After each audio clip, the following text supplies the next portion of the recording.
Good evening, race fans, and welcome to plenty of esports coverage of the 8th race of the fall season for the Esports Racing League presented by SimSeats. The TobyChristie.com 45-minute melee, live from Talladega Superspeedway in Talladega, Alabama. I'm James Blank, the voice of Podium Esports, alongside Justin Prince and our producer, Ryan Bauer, as we head to the biggest and baddest track of them all. One of the largest of all the tracks in the world, and the largest track that NASCAR's National Series go to. Talladega Superspeedway, 2.66 miles, the start-finish line down by the flag stand as opposed to the middle of the tri-oval as it is at Daytona International Speedway. A special place nonetheless. Plenty of action we're going to see. I think you can expect just about anything. Don't come into here with specific expectations. I think that's the biggest thing as far as we're concerned, because we saw how crazy the Coke Series race was last night with Brandon Kittel, and how wild that finish was. We could be in for an equally wild finish here at Talladega. We'll have lots of fun and see who comes away with the victory, JP, and so much, I think, here. We're just talking about how you can't really expect anything because it is Talladega and there's so many wild cards in this, and I think nuttiness might be the only constant in all this.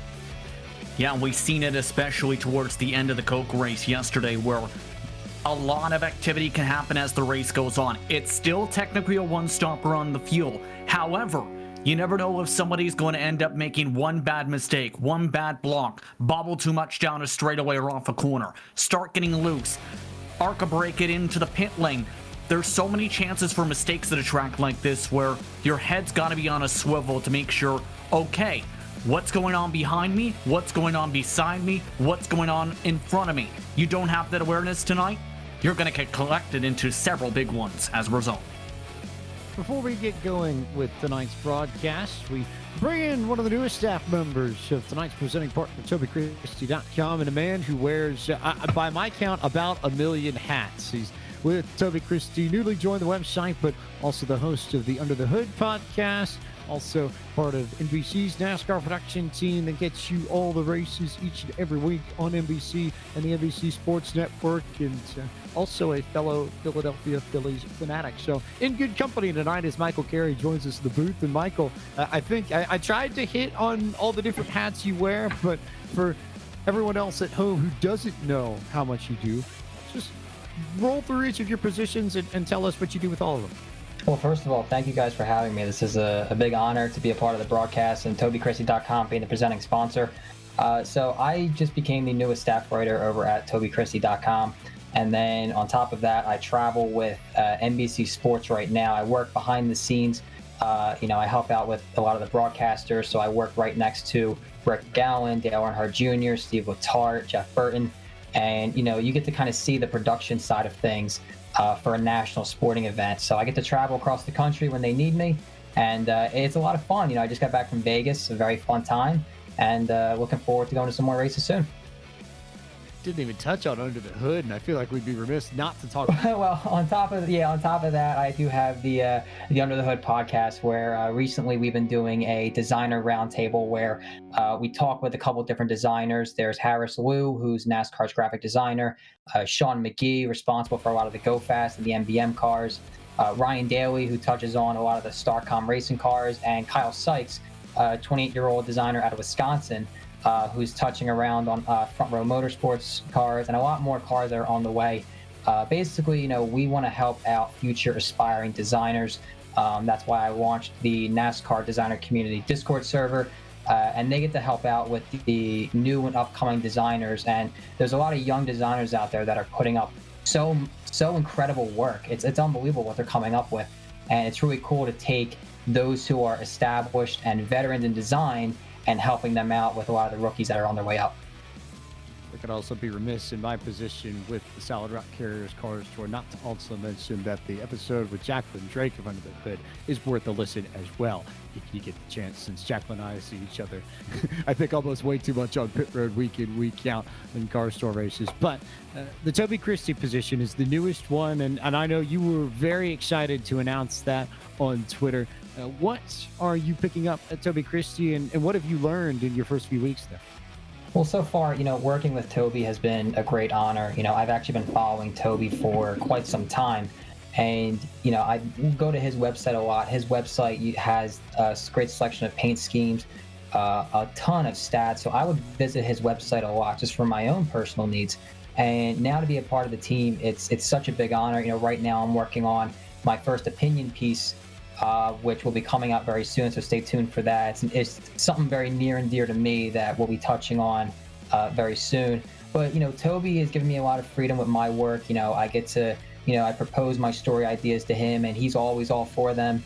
He never, ever turns a story idea down. So just having an outlet to get my name out there more on a website like tobychristie.com, this seems like a match made in heaven, personally. A lot of excitement. If people want to find out more about you and your work at tobychristie.com or any of your other ventures, where can they find you and where can they reach you on the internet?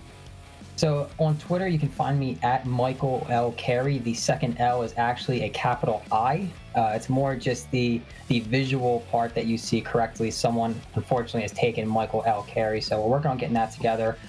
Instagram, the same way. You can search up the Under the Hood podcast on Apple Podcasts, Spotify, Google. I'm everywhere. And, on my website at tobychristie.com, all my work is hosted there. Plenty, I think, to come from all of us at the podium and everything from Michael Carey. I know greatness doesn't quit. You don't quit either with everything that you put out. So, Michael, thanks so much for taking the time to chat with us this evening, and enjoy the show. It should be fun from Talladega. Absolutely. Yeah. Looking forward to it, guys. Thank you.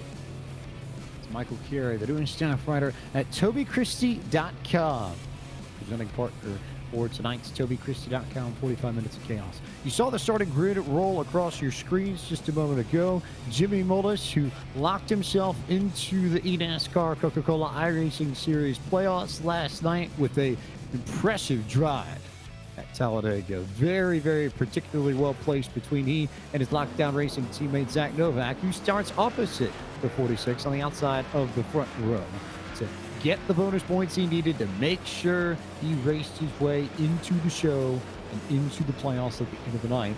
See if he can come away with the victory this evening. Novak's going to be to his outside. Lucas Cram carrying special colors tonight. We'll tell you a little bit more about that later. But for now, a look at the track facts before we go green flag racing. This is Talladega Superspeedway in Talladega, Alabama, a 2.66 mile, 4.281 kilometer circuit that opened in 1969. There are 33 degrees of banking in the turns, 16.5 degrees of banking in the travel, and 3 degrees of banking on the straights. In sim, it is the default day for iRacing. It is May 15th, 2020, just about 12:50 p.m. Eastern local time. We'll go for 45 laps, just under 120 miles, just south of 200 kilometers. And if you figured it was a warm one, you are indeed correct. 81 degrees Fahrenheit air temp in sim, 127 degrees Fahrenheit track temp. Winds to the northeast at 8 miles an hour, and humidity of 41%. It is a blisteringly hot surface. We're close to the theoretical max of 140 degrees Fahrenheit that we can see in track temps and iRacing. So even though handling doesn't necessarily matter at a place like Talladega, JP, this track is slick, it is greasy, and it is going to be wild, to say the least. Yeah, there's not going to be too much grip, especially once we get about 20 laps into the run, usually when the tires really start to show some type of looseness with a fixed setup going off the corner and going into the corner, specifically out of 2 and into turn 3. As well, that wind is going to make it also pretty difficult to try and keep the car stable even down the straightaways. There's going to be a lot of wind gusting around tonight, so going to need to be smart this evening. Some of the moves you may be used to, say, in a much cooler track may not be as quite easy tonight. Glad that you're with us here on the ER Racing Twitch channel or Facebook or YouTube, wherever we might be, for the tobychristie.com 45-minute mailer. Talladega Superspeedway, the 8th race in the fall season for the Esports Racing League, presented by SimSeats, is underway from Alabama. And it was that outside pair from Lockdown Racing, Zach Novak and Michael Finlayson, who got a great jump on their teammate Jimmy Mullis. And so Novak will get ahead of his Richmond Raceway Esports teammate in the Coke Series, and it's a Toyota 1-2 with the 90 and the 46 as they come out of turn 2 onto the backstretch for the first time.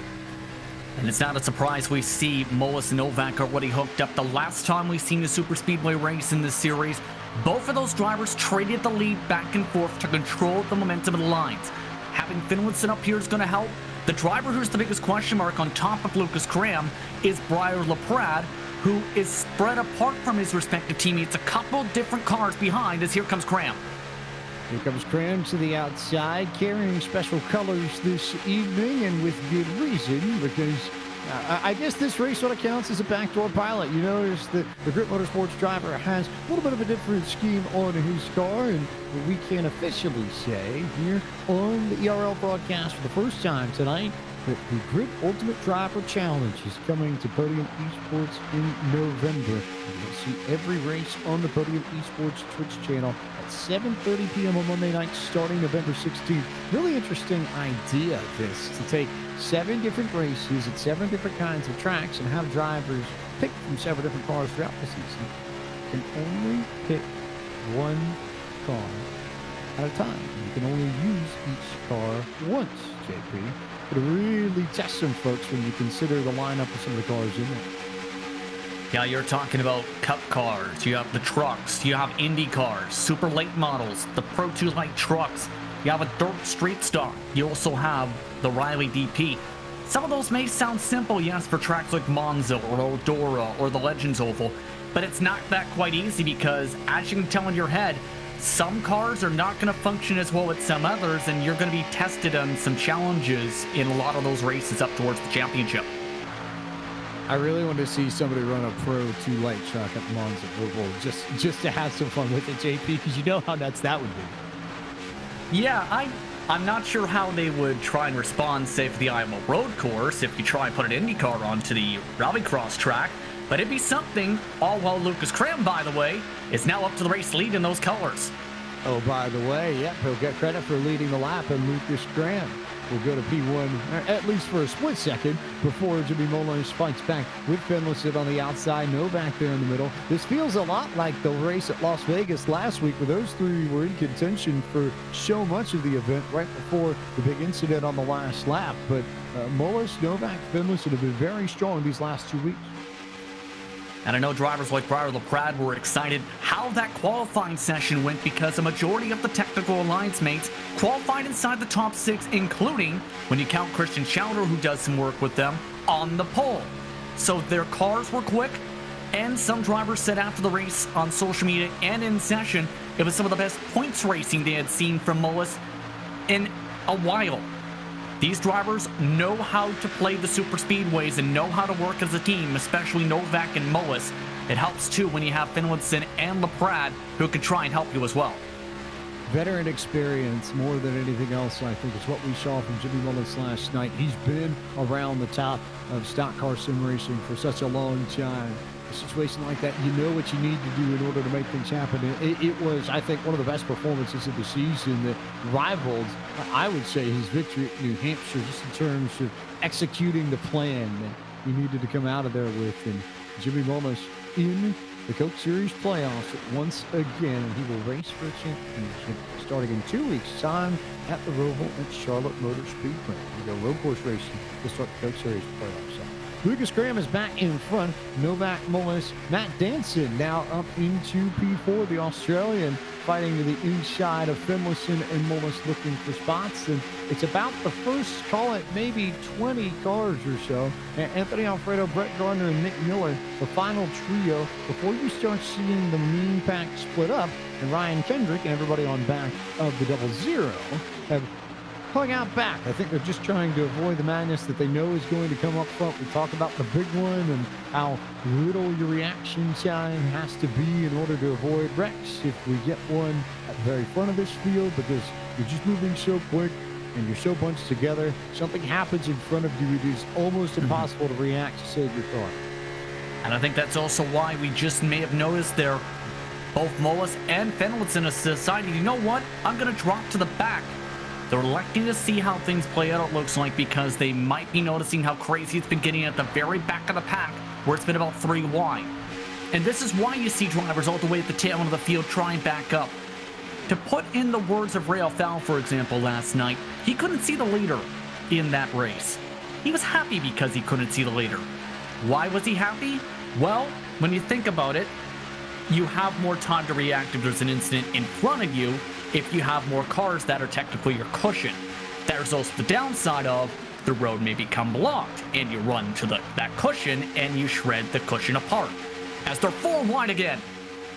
They are 4 wide a little bit further back, and Alfalo's answer eventually last night was to get to the bottom. As Matt Bush's engine blew in the triangle and he made contact with just about maybe 4 or 5 cars in the middle of the field. I think that's what started that big melee at the very end of the race. Alfalo went down to the inside, snuck through it all, and secured a playoff bid, which I think is an impressive turn of fortune, given that last year he was competing in the Pro Series for the first time in a long, long time. I think he's come a long way in learning this particular package, this particular setup, and now we're back to seeing the standard Ray Alfalo of old, which usually contends for playoff spots and contends for championships. He does have 4 Cup Series titles to his name already. Very dominant driver, absolutely. But keep an eye on that third line, because one of the drivers who is very dominant in official racing this season, not just in Coke, but as well in NIS competition, is that number 3 Coca-Cola machine, Blake Reynolds. He can make some moves, and he's fairly bold with those types of moves. So is his technical alliance mates. Getting some help, in fact, here from Nick Miller to the front and taking Mullis and company with them.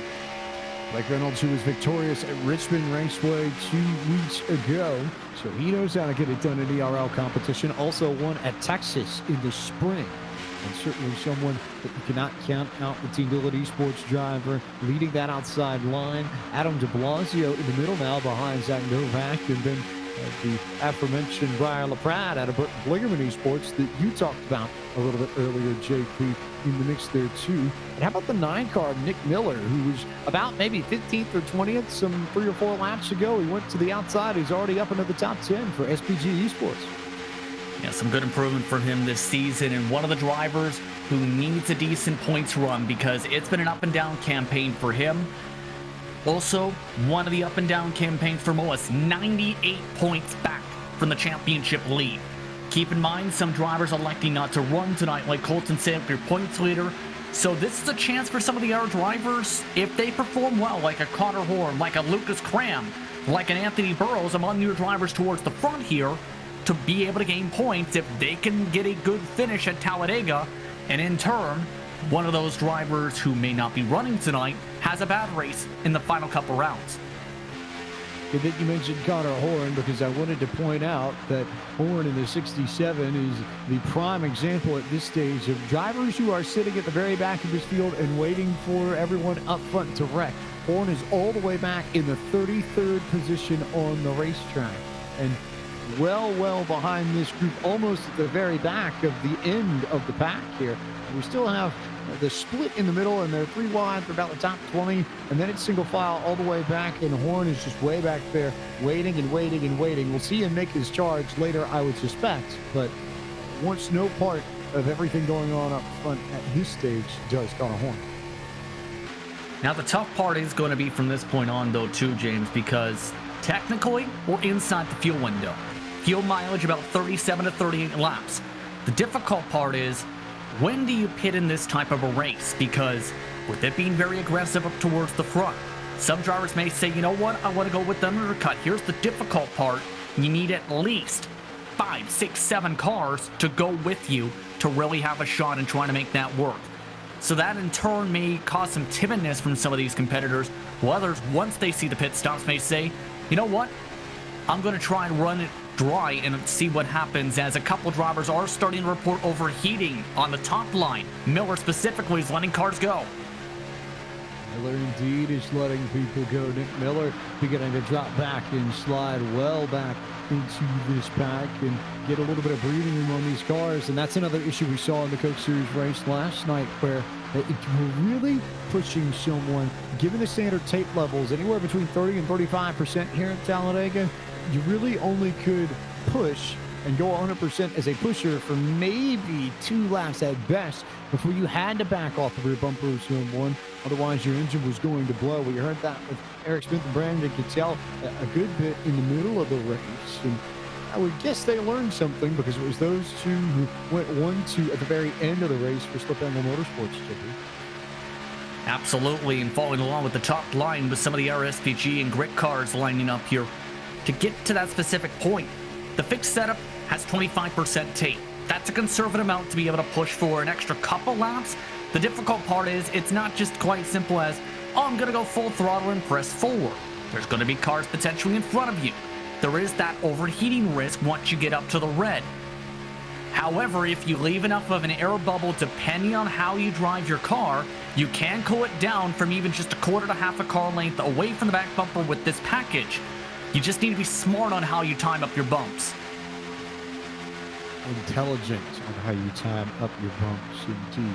We'll take a moment to remind you that tonight's TobyChristie.com 45-minute melee is brought to you by our friends at TobyChristie.com. Toby Christie has been a fan of cars going in circles since 1993 and a passionate member of the NASCAR Media Corps since 2007.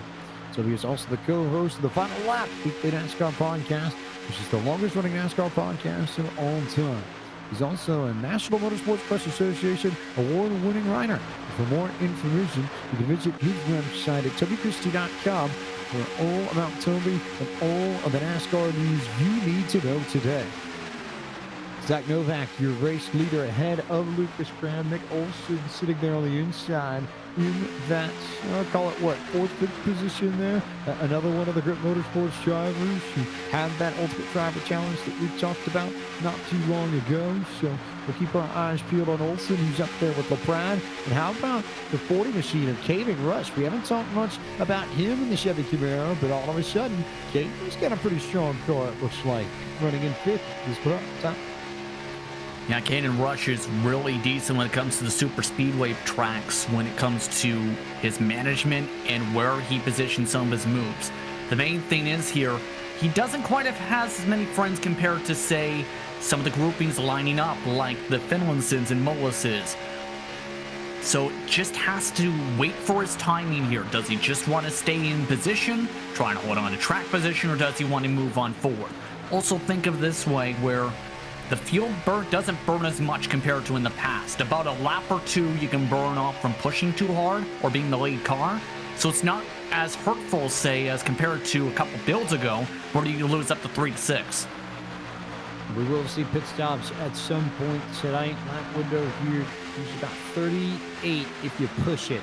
That's how far you can go in a tank of fuel. So I think the curious question will be whether or not you see drivers try and split down the middle and come in at about lap 23 or so, or whether or not they just try and run as long as they can and take a splash at the end. Yeah, that's going to be the curious thing, as Miller just about had a moment in front of the field. Evan Rice had to duck underneath just half the yellow line to not run over the 9 car as he tried to duck to the bottom side. This is way up the road from this. This could have been disaster where Rice and company were. It was really tight between those two. Yeah, Miller got caught in the middle, and Rice had to go down to the apron to get around to him. But you stay green flag racing, and it's still Lucas Graham and Zach Novak who lead us at Talladega. It's Graham now to the inside, then de Blasio. And look at that driver up at the very top side in that 3rd lane. How about Anthony Alfredo, the owner of the Esports Racing League, who does have a victory on the plate tracks in this series. In the spring, he won the inaugural ERL race at the World Center of Racing. So if there's a place where he might get win number 2, this might be as fitting a spot as any. Well, seat time to seat time, right? And so far, that car's been looking pretty good, timing up the spots well. Has been in some official races, trying to avoid big ones to prepare for wreck avoidance. But he also has a couple friends lined up. He's talked about being friends with drivers like Mullis, so he has someone to bump along here. Might be able to work with Reynolds as well, who's also in that clique. Novak's also in that clique. So there's a couple cars that he can work with here to try and get the top line moving. The problem is there's not enough cars for that line to work. Specifically, maybe if they get 1 or 2 more, they can fully get clear, but not with this amount. You would think that Reynolds would be the most likely candidate to go up there, as Novak thought about it and then decided against it. Saw his teammate with that big charge for Anthony Alfredo. But Alfredo and Wallace have a budding relationship going. Anthony's been found many a time in the team speaks, the Discords, Jimmy and all the team at Lockdown Racing. And I know he was really excited to see Jimmy make the playoffs. And also very excited to see Jimmy get the victory in Las Vegas, too, a few weeks ago. Yeah, he was definitely pumped up with what happened in that respective race on social media. I think a lot of people were, because he played the strategy right. Tire set limits came into play towards that race, yes, but he avoided the chaos. Wasn't among those drivers who stayed out and caused absolute calamity, and in turn had some of the freshest tires at the end of the race to be able to pull away there. And on top of that, had a fairly quick car that was a top 15 car all night long. As pit stops are underway, Connor Horn pit on his own here. This is not the best of calls to pit on your own at Talladega. Going to lose all kinds of speed out of the draft. So Horn is just about exclusively banking on the idea that we're going to have a yellow flag in some way, shape, or form. By the time the field gets to him, he will be just about a lap down.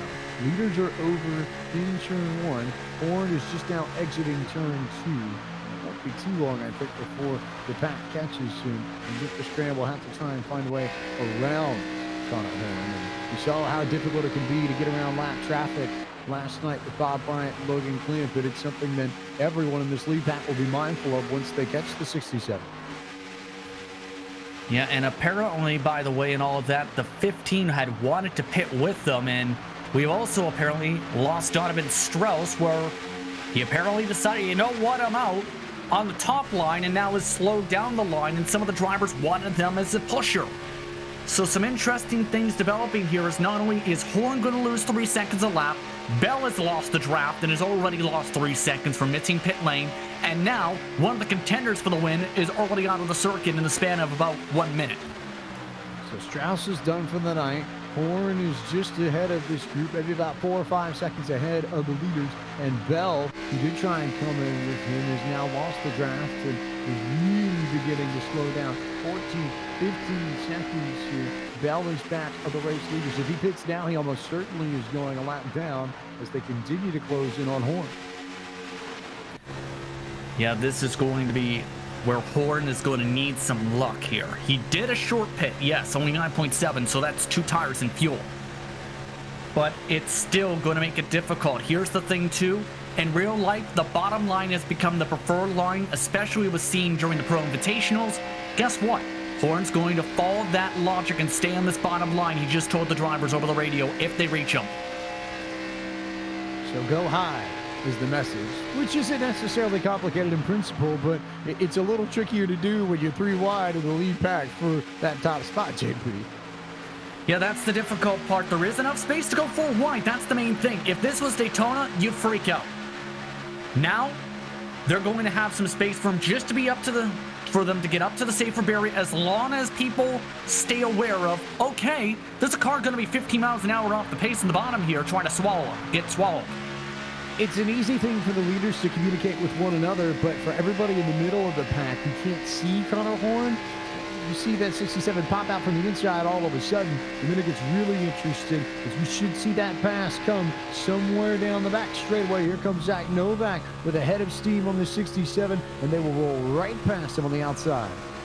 They're communicating on the radio, trying to give space. Some of them are actually trying to pinch here to try and squeeze some cars out here. Like about the top 13, 14, 15 and made it through okay as everybody goes to the outside of Connor Horn and swallows him up, all making sure that they absorb that 67, who now is at the very end of this front part of the pack as Zach Novak shuffles high to catch the road of Michael Finlayson and control the lane as Blake Reynolds nearly got turned by Anthony Alfredo. The 2 friends trying to push each other, and Adam de Blasio just came down into Matt Danson crossing the start-finish line. Apparently, Mullis actually gave a shot to Alfredo that pushed him into Reynolds, and you do not want to bump draft in the middle of the tri-oval, because on old tires, with this type of a setup, you can hit the bumps and get your car extremely loose, which can cause some massive ones. I've seen it several times, James, in official races. it's a no-no at this track. Especially in the trials where we've seen so many drivers end up in trouble with a bump here or a bump there coming towards the start-finish line. And as we saw last night, any sort of contact at that point in the racetrack almost certainly equals complete and total and utter chaos. But as we cross the halfway point, it's time to bring you a midway race break, which as always is brought to you by iRacing, the world's premier online racing game. iRacing puts you in the driver's seat to experience today's newest form of competitive motorsport. Virtual racing, all from your home PC. Race virtually in Australian supercars, IndyCar, IMSA, NASCAR, the World of Outlaws, and more. Novak, your race leader, ahead of Michael Finlayson and Lucas Cram. Adam de Blasio just jumped up to third. He was fourth. Caden Rush in fifth. Sixth belongs to Matt Danson. Seventh is Anthony Alfredo. Anthony Burrows runs in eighth. Ninth belongs to Jimmy Mullis, and 10th to the 88 of Colton Zimmer. 11th spot at the moment being held by Presley Soar with Braxton DeWeese in the 12th position. That's +6. Brett Gardner in 13th with Evan Rice in 14th. Then it's Adam Nettins having a quiet season, 15th right now. 16th spot right now around that grouping is Nick Olsen. Caden Atkins from 35th to 17th. McKinney's around that top 19 along with Brandon McKissick rounding out your top 20. McKinney just went to 20th, and McKissick, who just went to 21st, as Pryor LaPrade jumped up to 19th. Jared Ickes currently scored in 22nd, 23rd. He's now where McKissick goes. Ickes moved up a spot. Rosales to 24th. Now back to 25th as Zachary Phillips goes up to 24th. Nathan Rabideau is 26th. Colby Wells, 27th. Ryan Kendrick, 3rd, 28th, 29th. Robert Henrana, and 30th is the 5-car, Jonathan Midget. Among the drivers at the very back of the field, Nick Delicato and Drake are still in the pack, along with Alexander Krunke. One driver has lost a ton of time since losing the draft. Bell has lost 34 seconds since missing the pit lane, trying to come in with Horn. That still left Horn pinned one lap down. One driver is out of the race. Donovan Strauss just confirmed with him. He said he had to leave for an emergency at the time as they're 3 wide for the lead. And that concludes tonight's iRacing Midway Race Break. With over 170,000 drivers on the service and over 90 laser scan tracks and cars to choose from, iRacing is your portal to the racing world as Adam de Blasio goes sideways. And there we go. 1 car, 2 cars around in the middle of the corner. First yellow flag of the evening. Colton Zimmer is one of the 2 cars involved. And de Blasio and Zimmer made contact eventually as looks like LaPrade might have just gotten to the back of de Blasio ever so slightly, and that might be what set it all off. Actually, take a look at the replay here, and it was de Blasio and Caden Rush making contact. I don't think de Blasio recognized Rush was there. If we can go back to the exit turn 2, there's even more to this because originally de Blasio was on the middle line coming off the corner. However, once they got to the back straightaway, there was a massive block. You're going to see this from the view where they ended up having de Blasio come up to the line, try and block up to Mullis. That checked them up, got bounced around a couple times. Then he drifted down right into the right front of Caden Rush at the end of the speedway in turn 3. So that in turn collected a bunch of drivers in the process as they were all trying to avoid that, several cars with damage.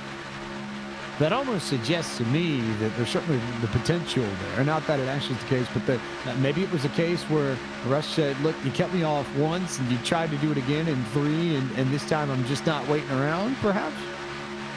Possibly, and you'll see this right now. This is this lap, believe here. They're already getting wild back there and having the top line really develop because they started having that push where they know they have to pit soon.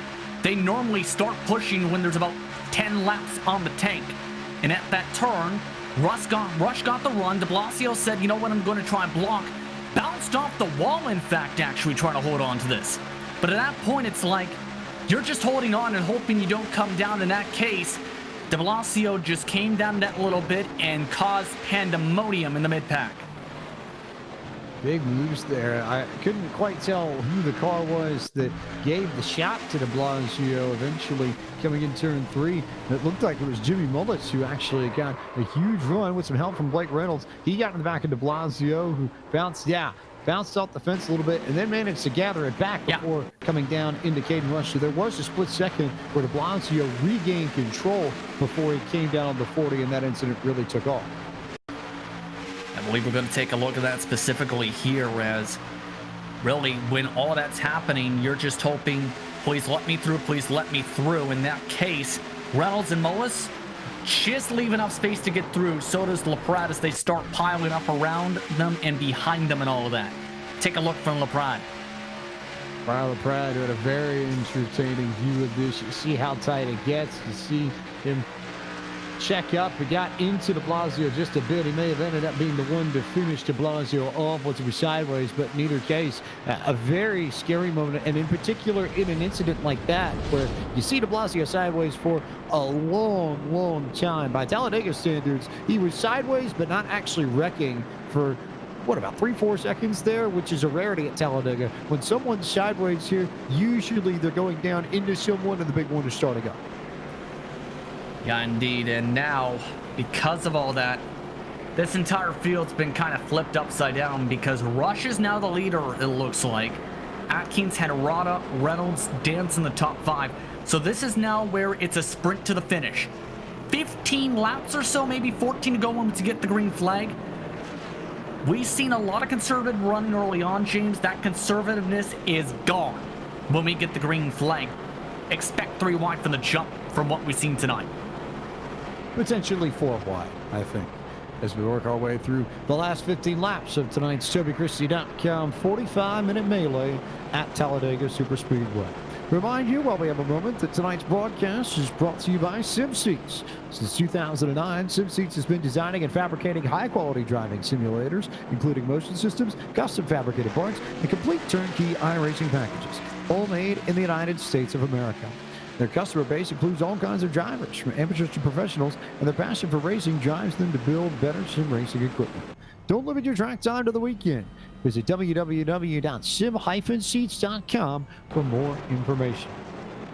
We also have a few events to tell you about in the world of iRacing as Rush comes down pit road for service and cedes the lead over to Blake Reynolds, who will be our leader when the restart comes on lap 32 of 45. 2 events to talk about over the course of the next week. A little bit of a breather compared to what we had, but still at PCA Sim Racing on Friday night. Round 5 of Series 5 from Circuit of the Americas takes place at this Friday, October 2nd at 7 p.m. Eastern Time on the PCA Sim Racing YouTube channel. Then at the twitch.tv/Plenty of Esports on Monday night for the on-site gas systems $199 for the Sim 500 Trans Service Cup Series at Talladega Superspeedway. That race you'll find at 9 p.m. Eastern Time next Monday night, October 5th at twitch.tv/Plenty of Esports.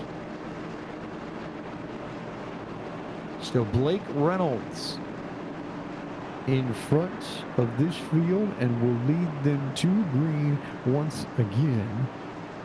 A little lap earlier tonight. Then Danson, then Cram, then Novak, then Alfredo, your top 5. Finlayson, McKissick, LaPrade, McKinney, Rosales, your top 10. And that's Steven Rosales in 61, who we have not had the chance to talk about much at all tonight, but a very quiet and competent ride from the 61 who started 31st, JP, and is already up to 10th.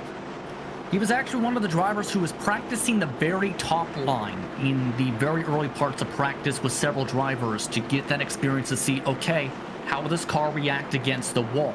He's had a very quiet season too, just 28th in the points. So this is the type of track, though, you have to think that you see these types of performances. Drivers you don't expect to normally see up towards the front can end up in turn. If they can play out the strategy right and think intelligently, they can win these types of races and pull off upsets. It's about to get interesting, though. Pace car off, 14 to go. Heading the opposite direction is Jimmy Mullis for Richmond Raceway Esports in Lockdown Racing, who started on pole, currently runs 24th. So the 46 has some work to do if he wants to get back to the front and see if he can help his teammates, Michael Finlayson and Zach Novak, who will restart in 4th and 6th respectively. As Reynolds takes off, we're underway, lap 32 of 45, off and going, dancing with that good run on top. Then adding a Novak with some help up there. Finlayson and Alfredo in the mix. LaPrade, a veritable who's who of streamers and personalities across sim racing in that outside line. And then Reynolds and Cram and McKissick, a lot of the ERL veterans down there as well. And they timed it up perfectly. Novak and Finlayson, in fact, did to bump draft, double bump draft, in fact, the back end of Danson. Don't blame Danson for taking the bottom, but this just gave the Lockdown boys what they want. And oh, by the way, Alfredo and LaPrada are also in that line. So now you have 4 friends / technical alliance mates all in a row with a chance to control the front. Alfredo's the only one that isn't technically locked down, but I have a feeling we're pretty much halfway there at this stage with the way he's been racing it and who he's been racing with as of late. So that's almost I think it's Stuart Haas at Talladega a few years ago where you had all 4 cars just absolutely controlling the race. You leave that outside to lock down like that, I wonder if they take it over the same way Stuart Haas did. I think there's a chance here as Mullis is now shooting at the back of the field, by the way, in all of this in that Coke car. Let's go to the front. There's only a couple cars on the 3rd line, so may as well try to get that line moving as McKissick's now moving on the bottom. Jared Eckes is the first one who peaked out there.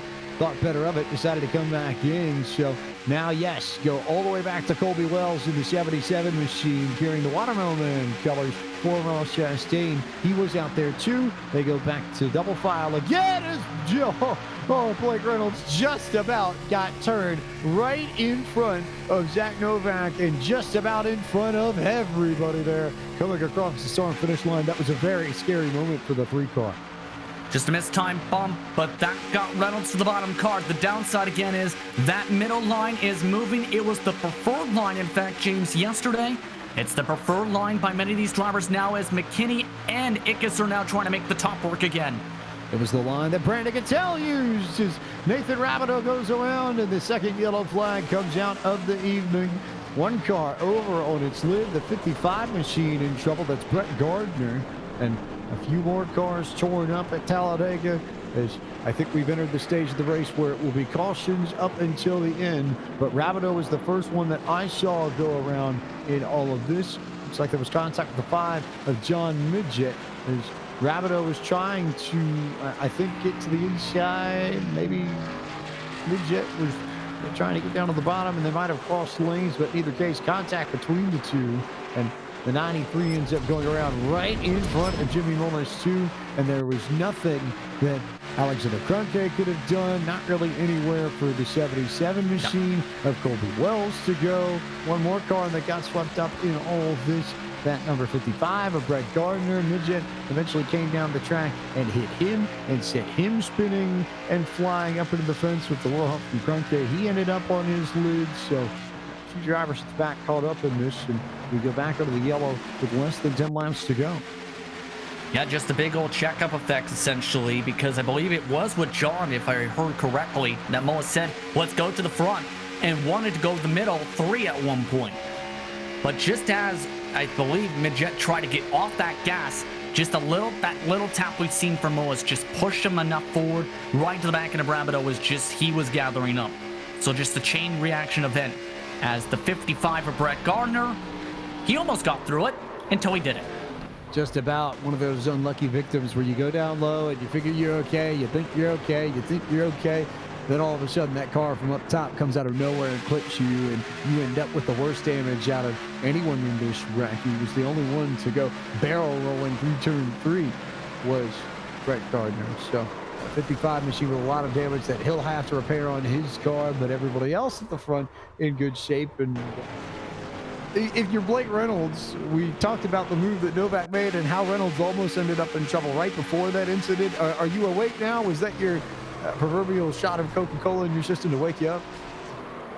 Well, he's probably had at least 15 Coca-Colas during the race with knowing Blake Reynolds and his love for Coca-Cola. But with this type of a wreck, it leaves less time now for many of these drivers to be able to try and fight for this win.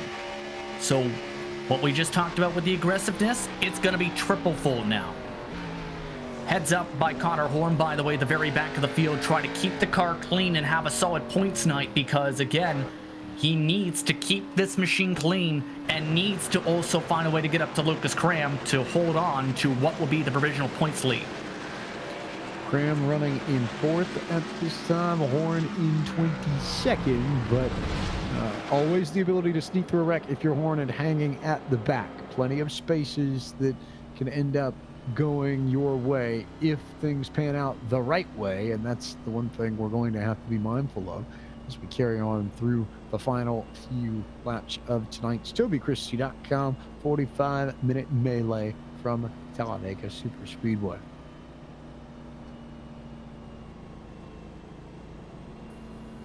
We'll take a moment to go side by side and bring a short break and take our chance to catch a breath before we bring you the final 10 laps of competition from the biggest, baddest track in NASCAR.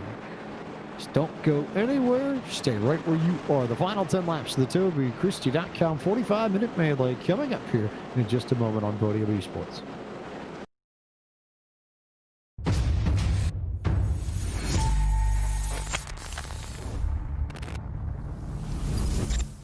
At McConey Setup Shop, we offer custom-built setups for any asphalt oval car.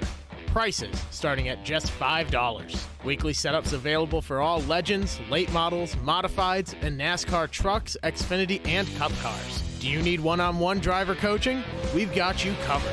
Visit www.McConeySetupShop.com and find yourself in Victory Lane. McConey Setup Shop, handling all your setup needs so you don't have to.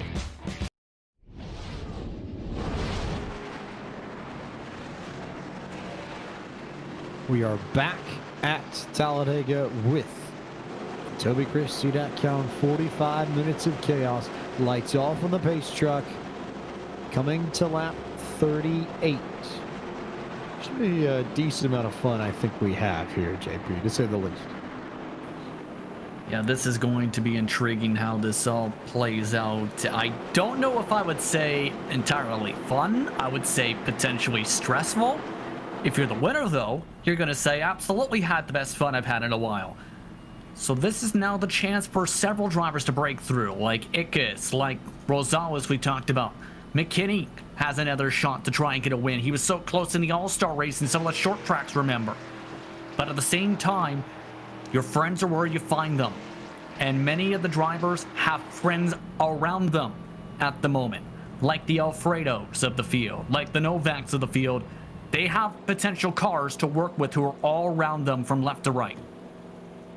Jimmy Mullis is the only one of the lockdown drivers that isn't near the front of the field at this point. You've got Novak up there, Finlayson up there, Alfredo sort of by proxy up there, and Brian LaPrade all running in the top 10. And Mullis is down in 24th. You wonder if he might make a late race charge and try and get to the front Dale Earnhardt style. A reminder that Earnhardt's final win in the 2000 Winston 500 featured a run where he came from 17th to 1st. Will race his final restart with a handful of laps to go. So it's not impossible, but certainly improbable. Takes a lot of skill to pull it off, but if anybody can, Mullis might be one of the few capable of doing just that. Reynolds and Danson, your leaders coming to the line. Then Novak and Cram, and Finlayson and Alfredo. Then McKissick, Ickes, Rosales, and LaPrade. Your top 10 for this restart that will come with 8 laps to go at Talladega. Waiting for the 3 car to take off. He'll hold and wait on the restart zone deep and didn't get the best of starts. The 30 machine of Matt Danson will beat the 3 car to the line and get a decent amount of help from the 44 of Lucas Cram and that Grip Motorsports Ford Mustang. Those two will go bumper to bumper, but Anthony Alfredo has already gotten hooked up with Jared Ickes in the 1 car just a little bit further back, and those two will likely have a big run out of turn 2. Very likely chance as they finally caught to the back end of the 44. In fact, not taking that move quite yet. The question's going to be, when do they jump out? You take it too early, it can cause some trouble as they nearly had contact 4 wide in the pack. They were wild a little bit further back. Now there goes Novak up top to open up the inside for Finlayson to come through as Novak nearly got turned by Matt Danson in the 30 machine coming down the front stretch. And this is the moment where drivers will say, we're racing for the win. They will make some cutthroat moves. You need to be bold to try and win some of these races, but also do it in a way where you don't take several cars into calamity mode. So you have to be careful here, but at the same time, have to be having a bit of aggression to be able to win this type of race tonight. Oh, by the way, we talked about Jimmy Mullis needing to make his run to the front end soon. He just took it 4 wide underneath Colby Wells in the middle of turn 2. So no doubt that Mullis knows it's time to go. He's up to 17th Incidentally now, fun numerology, isn't it? As Reynolds continues to lead, Novak is there. It is just stalemate at the front. The action is happening a little bit further back, where they're trying to figure out whether or not they want to go 2 wide or 3 wide, and Jared Ickes is the only man on that outside line as it stands. Yeah, but he's got a decent side draft, but needs some help here. He can only do that for so long down the straights, and especially once they get to the corner. I don't know if he's going to get some of them, give him some room here in the next 6 laps. There is a couple cars grouping up on the very top, led by one of the E14 machines, but just got shuffled out, and Mullis now joins the top as they're still side by side for the lead. So Mullis will go up there. He's got a little bit of nose damage too. Not sure where that came from, but Zachary Phillips and then Jimmy Mullis, who just about went 3 wide there. Connor Horn is in the mix too, as is Blaze McKinney. Mullis is looking for any sort of hole he could possibly find. No point waiting now, and that's where all the fun is at this stage, because they're still 2 wide up front. Nothing doing between Blake Reynolds and Zach Novak. Coca-Cola series drivers doing Coca-Cola things, am I right? Mullis got that damage, remember, from that checkup effect with the caution with Magen and company, but still, it's not really hurting him. It might hurt him a touch if he's the lead car, but he can still be a decent pusher in these next 5 laps, as Alfredo's the lead car on the top, Novak the lead car in the middle. Now Danson came up the block. 5 laps to go at Talladega. Here comes Matt Danson to make it 3, and properly 3 for the race lead, with Anthony Alfredo in tow of that Sim-Seat Chevrolet Camaro. Ickes is there. Mullins is there. Looks like the 77 machine is up there in that field too at the very back. That is Blaze McKinney, who was so close at Las Vegas a week ago, but the calamity's not done yet. Danson nearly gets sent, does get sent, goes sideways. They go about 4 wide to try and avoid him and get underneath him. Ickes and McKinney just make it through there, and we're back to 2 again at the front with Novak and the 3 car, Blake Reynolds. Well, there's a saying, you block, you pay in that time. A little bit of payment there just about, and now Mullis again is going to take it 4 wide in the back of the field. He's trying to force and shuffle up the 30 car still. Trying as best he can and trying to find a way through. And yes, indeed, it will be 4 wide back there. Anthony Alfredo's going to drop underneath him, and Mullis just got sent like a top as the big one takes place in turn 4. Everybody up on their lid. It was oh so sudden, but big incident at the back half of the lead pack with a handful of laps to go. And this will ensure we get our first green-white checker. Everybody racing for the same space. And as Alfredo came down, looks like 1 car came up. I believe it was the 7 of Adam Needhams. He comes up, bounces off of, actually, I think it may well have been one of the SPG cars. I think Braxton Weiss got off to Weiss, who then sent him up into the 40 machine of Caden Rush, and it was on from there. Exactly what happened there. Just that little drift up really from the 7, fed him the quarter panel, and in turn caused calamity. You could see why. He clipped a bit of the apron and was still clipping it a touch. With that little clip, it just pushed him up, and right there just ends up collecting everyone, and just once that bobble happened, nowhere to go. It's about 15 or 20 cars caught up in all that. Jimmy Mullis had the worst ride of it, was immediately upside down off the fence and on his lid within maybe about a second of that wreck actually starting, and I think eventually he came to rest somewhere over in turn 4, but don't think he ever did come up. Yep, stayed on his roof the whole way through. For about 15, 20 other cars involved in that. Jared Ickes was involved. Matt Danson got caught up. Blaze McKinney picked up damage. Nick Miller was in that mess. Evan Rice got involved. Zachary Phillips was there. The 09 of Malachi Drake collected some damage in that. Alex Bell was involved. Looks like we'll go through the list. Robert Henrada got some damage. Trying to make sure we don't miss anybody in this one. Caden Atkins, I believe, was also involved in this one. Anthony Alfredo with heavy damage. So just about everybody from about 15th on back. At least 14 cars at the minimum in all this.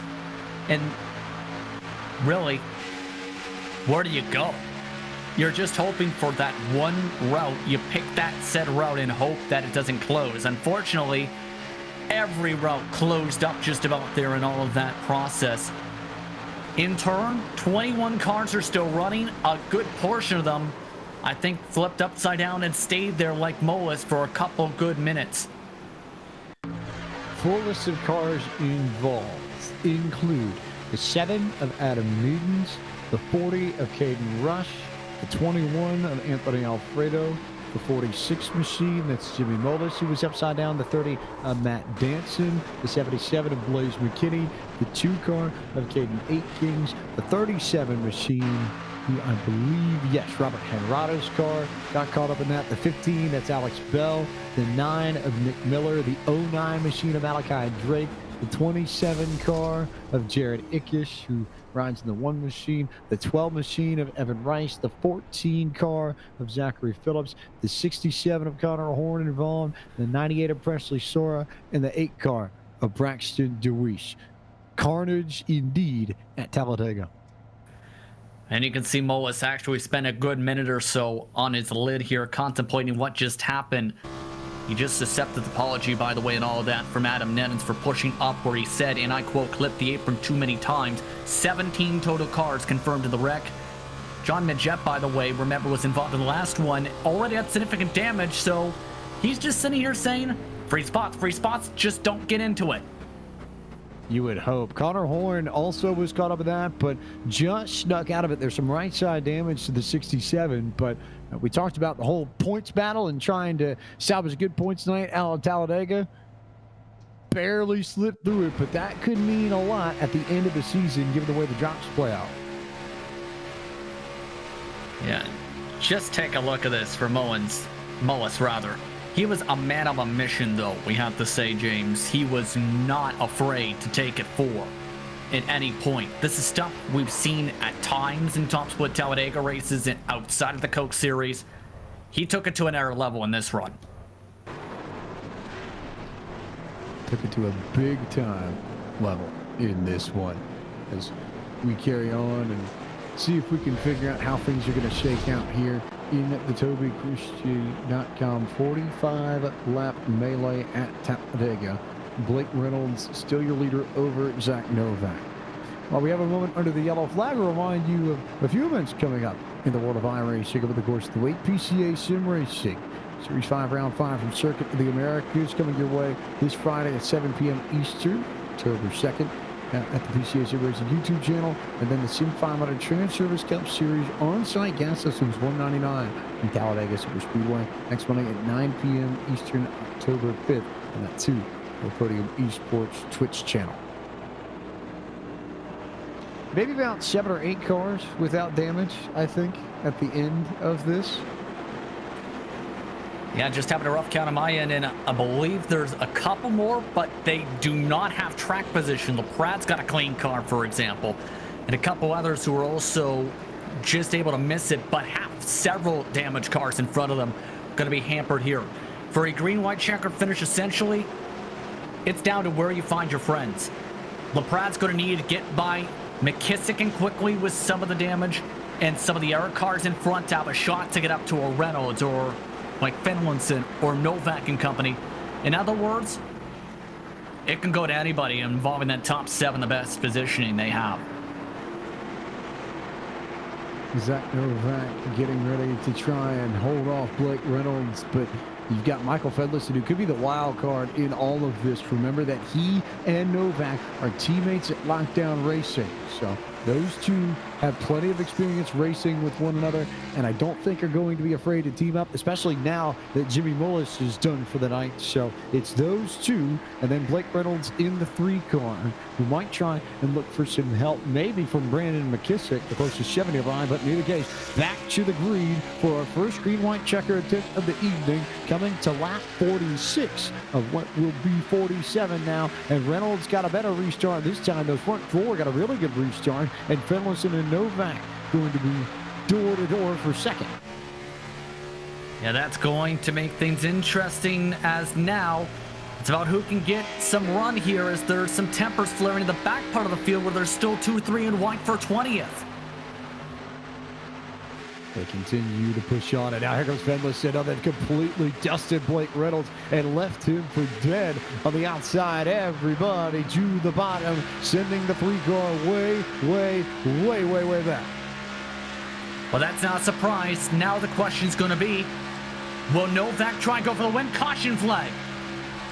He might, but we'll have to see on the next green line checker because they wrecked in the back once again. As I saw a few cars go around. Looked like maybe de Blasio and Anthony Burrows were first in that mix to get torn up. We'll see what goes here. Take a look at the replay and keep an eye on where this all starts. As maybe, just maybe, it might have been in front of all this, but keep an eye peeled out. Anthony Burrows makes contact with Adam de Blasio, and that's where it all goes. And this time, Connor Horn doesn't escape. He's not so lucky. He was pinned on the outside and picked up a significant amount of damage. I'm just sitting here wondering what happened with Henrada, though, because he had a little bit of damage on the front end, but a lot more for him to put off the speed. As soon as we got about here, he actually squeezed a bit, and with the squeeze and the 3 wide, that caused the contact down below, and then everyone else just piles in. Mentioned there was tempers flaring off the start. You've seen some of those tempers overflow by turn 4. I think the most interesting piece of this is that I'm not totally certain whether or not it was the 29. Yeah, no, 29 and 48, I guess. I wasn't sure if there was some contact between de Blasio and Caden Kings like we had in the big one prior, where we had all sorts of fun with Adam Needens, but it looked like no, it was, I think, exclusively Burrows and de Blasio that started all that. Possibly, but some cars just completely pounded in like Rabideau right there, and now the modified class is about half the field, let's put it that way. But in turn, allows the leaders for a chance to reset. Here's an air look with all of this from the mid part of the field. These were some of the clean cars, mind you, who were marring all those drivers with damage. And now that leaves us with maybe about 7 cars still, I think. I wasn't sure if there were any that were hanging in the back that were clean, but it is pretty much up to Steven Rosales and then Deweese, Bell, Sora, maybe Ryan Kendrick in the 00. I think he might be another clean one in all of this. We'll take a look and see if that is the case. Yeah. So Kendrick and maybe Nick Delicato in the 16, and Colby Wells in the 45, I think got his car for the most part repaired. So a few cars towards the back that could make a charge through these damage machines if they can get lined up. I'm still going to say this. I'm not sure why the 37 was squeezing that hard there.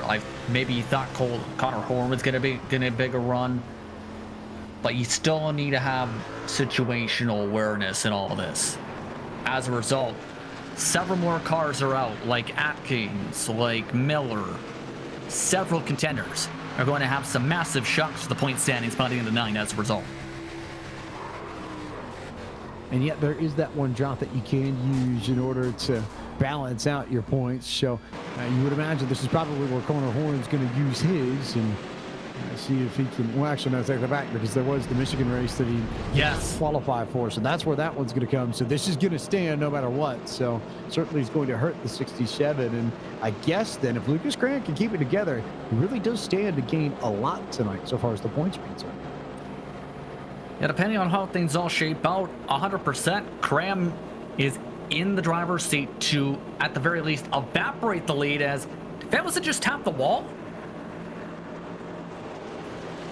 Not certain if Finlayson tapped the wall or not, but yeah, just sort of hanging out there and making sure. It was close. It was really close. So maybe tweeting or a little bit occupied behind the wheel. We know we've seen that in real life with.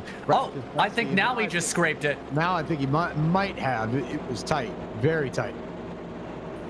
I'm not sure what he's trying to do here, but if you want to damage your car for a super speedway race, go right ahead. But I don't think your helper Novak's going to appreciate it, as he's now having to go fit on the radio because, yes, indeed, he scraped the wall.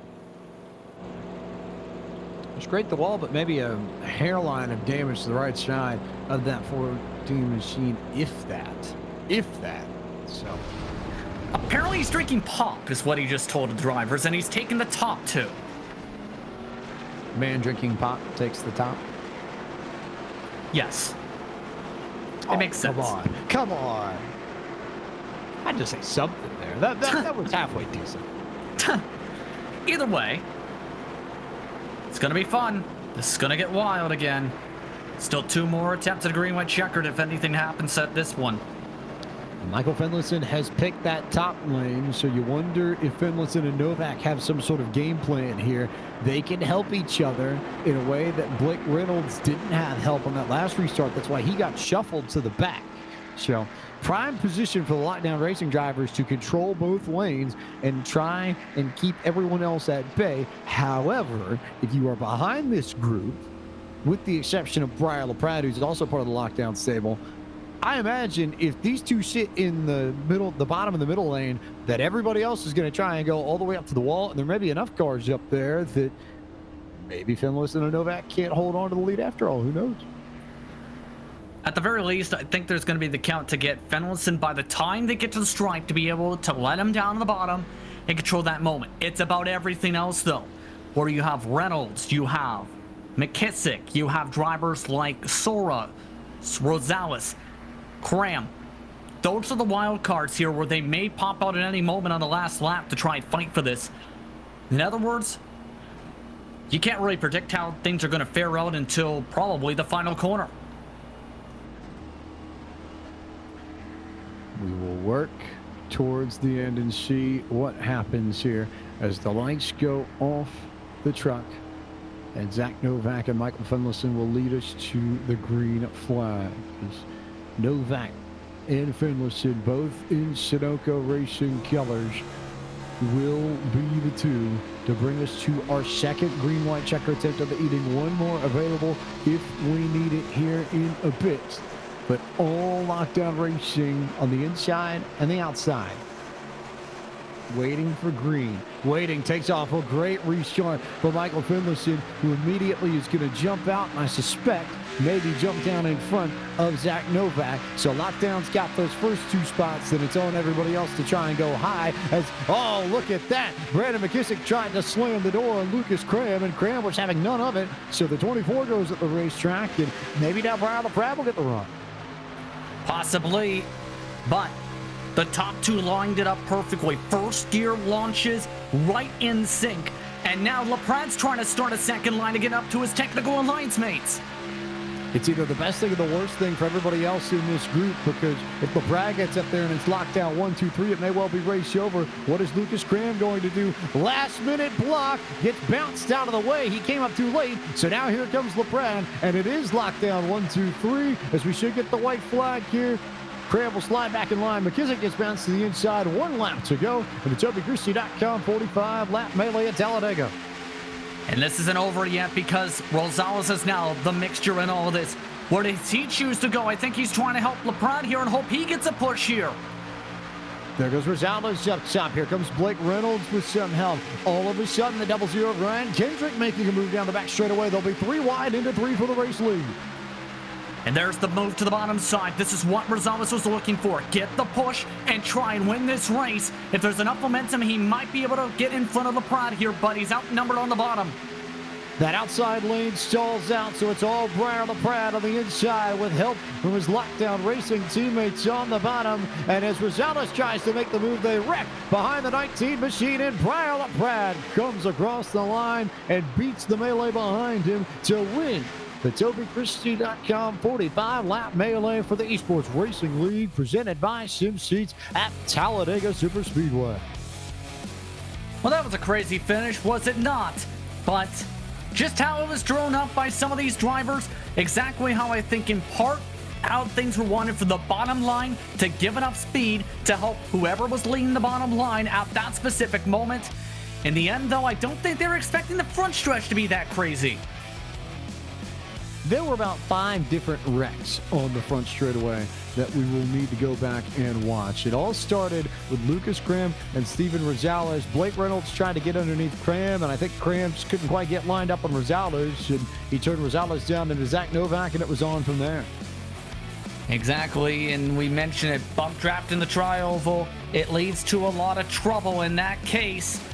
Novak gets flipped up, and the guy who started that lap in 7th finished in about 2nd position. Blake Reynolds, that driver, as he had to duck a car in all of this. Take a look.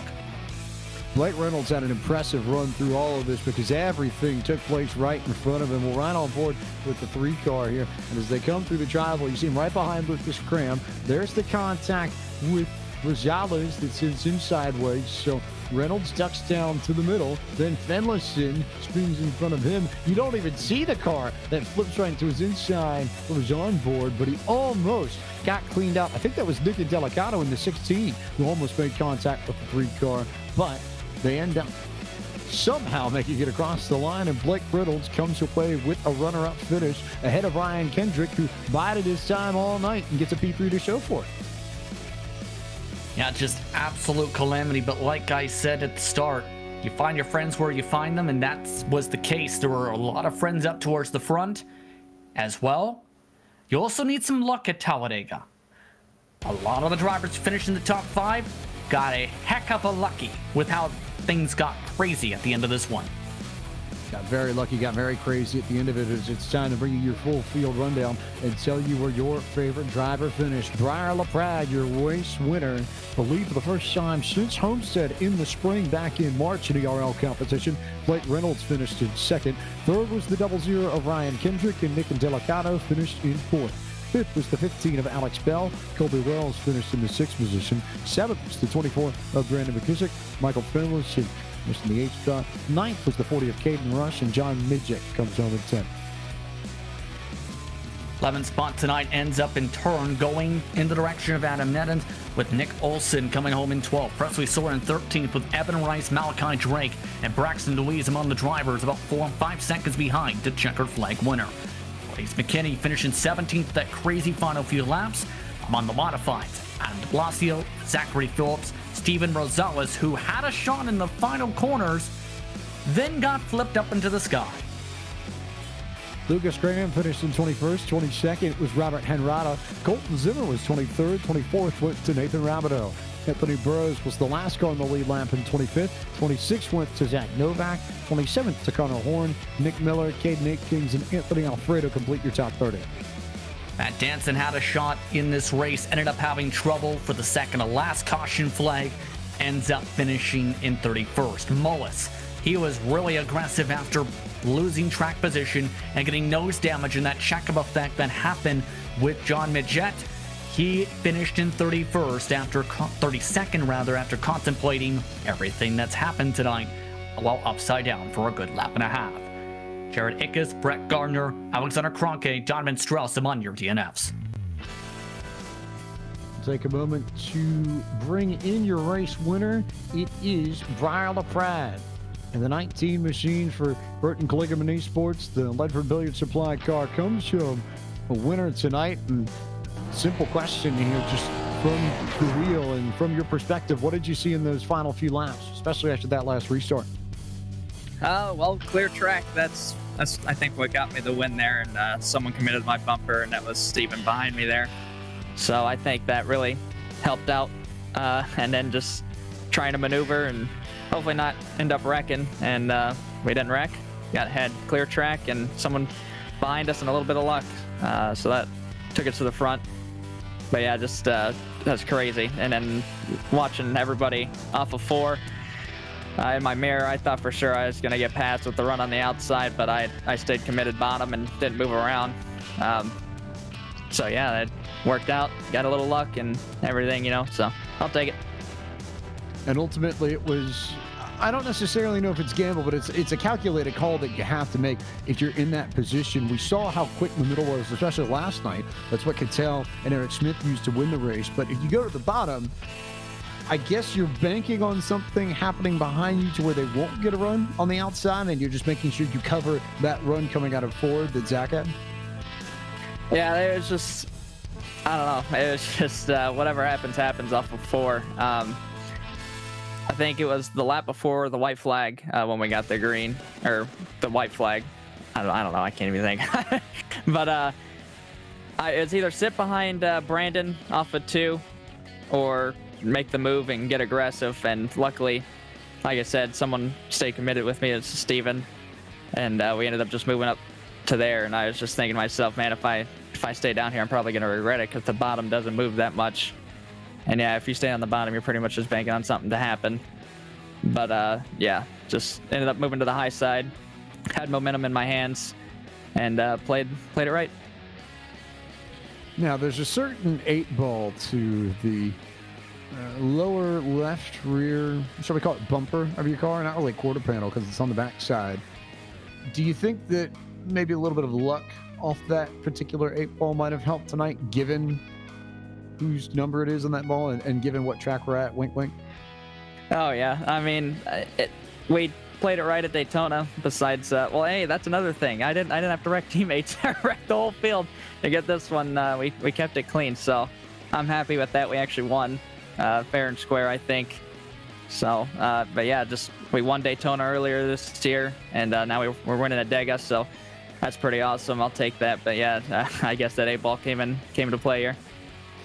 If you weren't watching the broadcast, it's a Dale Earnhardt Jr. 8-ball styled in the same way that Budweiser car was painted in the early 2000s when Junior won 4 in a row here. So, yes, I do think there was a little bit of that kind of luck in play tonight. But I know there are plenty of people that make it happen for you too, Brian. So who do you need to thank for making it possible?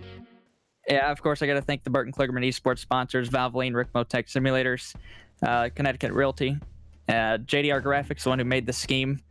And of course, Ledford Billiard Supply. Check out ledfordbilliardsupply.com. Use code Patriot at checkout for 5% off. And yeah, the guys at Lockdown, of course. Brian, congratulations. Another plate win for you. Another victory in ERL competition. And a few more spots in the point standings, too. Congratulations on your victory tonight. And thanks, as always, for taking the time to chat with us before we see you next week at the Roval at Charlotte. Appreciate it. Thank you. Riley Proud P1 this evening. P2 went to Dead Zone's man Blake Reynolds out of Houston, Texas. Got the runner-up spot. He is with Justin Prince. Well, that last lap was intriguing. What was it like seeing the whole entire field essentially start piling up on the final corners? It's pretty scary, but I just kept it full throttle, cranked it left and right a bit, and I guess I got second. Yes, indeed, you did after starting that lap in about 7th position, in fact, down the back straightaway. But what was it like trying to plan out this type of race? Because it seemed you had a solid plan. It just, in the end, had several friends who were hooked up around you who had a different plan. Yeah, it's hard to plan things. Well, yeah, it is hard to plan things. I didn't really have a plan. I'm glad you think I had one, or it looked like I had one, but yeah, I don't have very many friends in this league, and all of them were dead, so I just had to get up on the wheel and try and outsmart those LDR guys, but it's pretty hard to do that since they're pretty smart behind the wheel. So I just did the best I could. I don't know. I pushed the 44 hoping maybe that would cause some congestion, and it did. And then I slashed it down, and then the 14 got up into the 16 right there before the line. I got the nab second. Now, this is again a solid finish, which, yes, it comes with calamity, but with the closing stage of the season coming up, what's kind of your focus now for the remaining few races in the ERL calendar? Just race wins. You know, I can't make it every week. Just works are so close. I get here about 3 minutes before Q ends every week, so I'm lucky to get 1 or 2 laps before the start of the race. Yeah, just looking for race wins. Obviously, I won't be able to lock myself into next season, so I guess looking forward to qualifying in some way next year or next season. So that leads to the question, can you make it to the Roval race next round? 70 minutes is that distance. I don't know. 6:30 Eastern time is about the latest I can get here, or the earliest. The reason I ask is, what do you expect for that race, since it's also a lead up to your first playoff race for this season, for this year's postseason, where you're still fighting to keep inside the top 20. Yeah, that's certainly practice. I'm going to be turning thousands of laps probably, if not hundreds, thousands. Yeah, I'll be running A Open, A Fix, NIS, ERL, anything that can get me some more laps on the track and the car combo. you'll probably see me doing that. Anyone you want to thank for your run tonight in that Coca-Cola machine? I'll thank Team Dillon Esports, Coca-Cola, of course, Beneath Peril, StockX, Sparko, Realtree, Austin Dillon, and everyone at Team Dillon Esports that gets this thing moving. Congratulations on the second place tonight. Thank you. Like Reynolds, and a few words coming home in P2 tonight, James.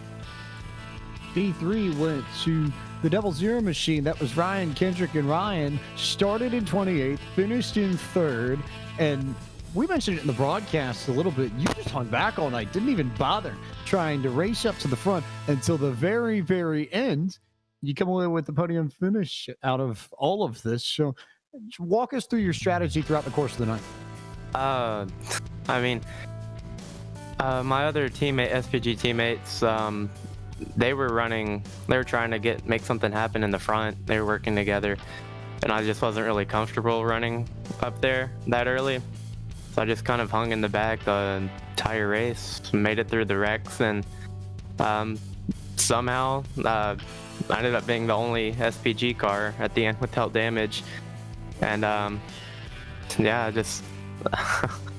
just kind of went with it, and then made it through that last tri-oval wreck, and then somehow came away with 3rd. You sneak away with P3. That last lap in particular, you were part of the big group there that made some of the runs happen for the leaders. So just walk us through the final restart too, and what you saw from behind the wheel. Yeah, I knew like the next couple of rows in front of me were with cars that had some damage. So I knew that I just had to get past those as quick as I could. And then once I did, I got a big push from Indelicato, and me and him were able to get to the lead pack. They had maybe gapped us by a couple tenths. And then at that point, I just tried to go 3. Indelicato, I thought he was going to go with me. I think he went back to the middle. I just tried to push Blake for a little bit, and then we kind of fell back. And then at that point, we were like 7th and 8th, and I thought that was about it. And then, they just started wrecking in the tri-oval, and then, yeah. Plenty of wrecking in the tri-oval and plenty of good results for you at the end. Who do you need to thank for making tonight's run possible? I want to thank Anthony Alfredo for putting this league on, you guys for broadcasting, and everyone at SPG Esports, all my teammates that I've worked with all season. Ryan, on behalf of everyone at Podium Esports and the Esports Racing League, congratulations on your podium finish, and thanks as always for taking the time to chat with us. We'll see you in Charlotte next week. All right, see you guys. Ryan Kendrick, P3 this evening. Justin Prince, your thoughts on what we saw at Talladega? Welcome to Talladega on iRacing is the first thought. Second thought is, it went kind of the way we thought it potentially could, where teamwork came into play. We were expecting potential craziness that came into play. The middle line was also a major factor tonight, where several drivers wanted to be to the point where they were trying to squeeze cars out to the very top of the racetrack, even in 3-4 wide situations. It played out how almost similar to Daytona, but also different in a way that there was more space, of course, with the bigger track and more lanes, so there's more room for drivers to make moves. And similar to Daytona, a very crazy finish. Keep in mind, with things shaping up with the points, Connor Horn just barely, after this nightmarish night, James, took the points lead in all of this, right over Colton Salick, with Bell, one of the drivers who survived the big one, James, up to 3rd after being as far back as the 20s this season. Worth noting that of your top 10 finishers, all but 2 of them started outside of the top 10.